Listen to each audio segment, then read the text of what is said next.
if we can, it's about thinking, like when we can think and we can feel, it's justice. We can think with our minds and we can feel with our hearts. A lot of people in this world, they just don't have that sense to feel with the heart, or they have all the sense to feel with the heart, but they don't have any power over their mind, and then they're silent, and they're all physical. They can feel everything, but they don't have that true power to speak it.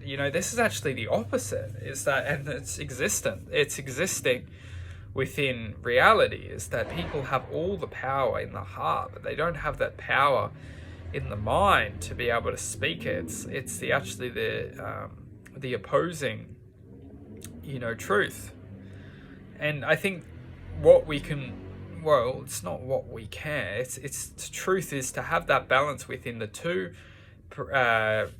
perspectives of justice. To have the justice in the mind, to think logically and rationally. Because come on, we are living in this physical dimension, but also to have the because we need fierce, we need fight. Come on, let's wake up. We're living in this physical dimension. This physical dimension's brutal.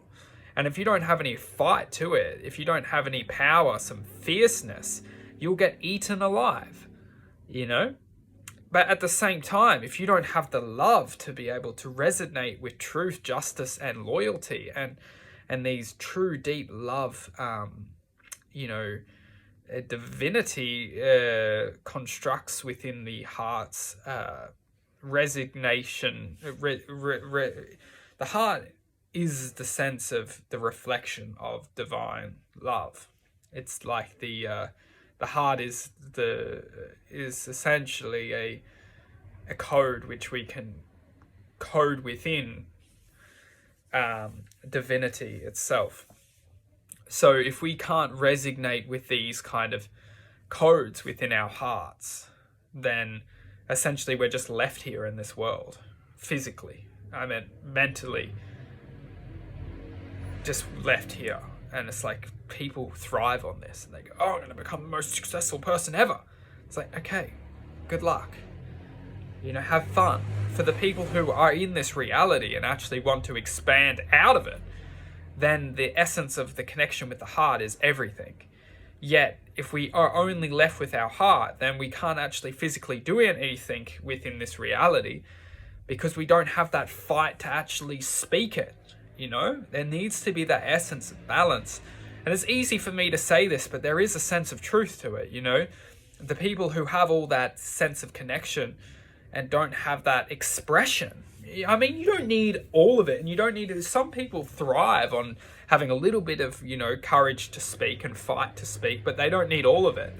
They like to keep more to themselves. I'm not saying that someone needs to project in a perfect, like there's one right way for everyone. There's not.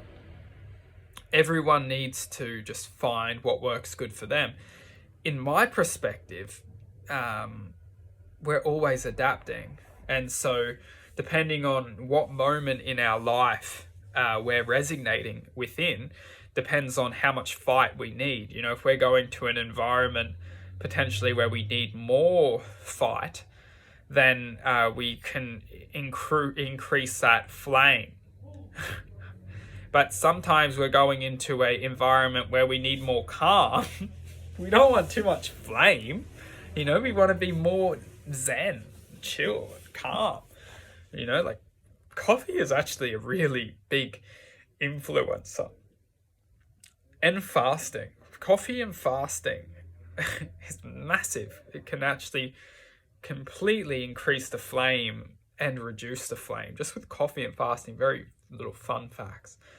People can go and do their own research within that. But yeah, so to summarize,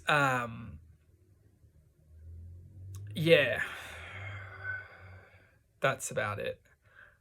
I think if we can separate the mind and the heart within the states of awareness. In fact, I'll wrap it up in the next one.